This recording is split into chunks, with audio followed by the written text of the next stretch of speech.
बघितलं ना, शरीरात लोहाचे प्रमाण कमी झाले तर कितीतरी चिन्ह लक्षणे दिसून येतात. आणि ह्या गोष्टी जर कव्हर करायच्या असतील, करेक्ट करायच्या असतील, तर आहारात थोडेसे बदल केले तरीसुद्धा आपल्याला आयर्न डेफिशियन्सी करेक्ट करता येते. आयर्न डेफिशियन्सी करेक्ट करत असताना तिची किती तीव्रता आहे याचा विचार करावा लागतो. पहिली आणि महत्त्वाची गोष्ट लक्षात घ्यावी लागते की आयर्नच्या शोषणासाठी आवश्यक असते ते व्हिटॅमिन सी. या व्हिटॅमिन सीच्या पदार्थांचा जर समावेश केला तर आयर्न प्रॉपरली शोषले जाते. आणि व्हिटॅमिन सीचा सोर्स म्हणाल तर संत्रा, लिंबू, आवळा, टोमॅटो हे असते.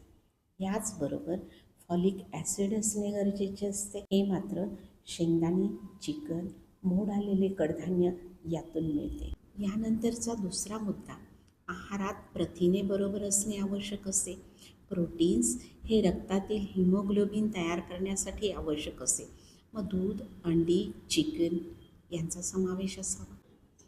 आणि लोहयुक्त पदार्थ म्हणाल तर पालक, बीट, डाळिंब, सफरचंद, काळे मनुके, खजूर इत्यादी.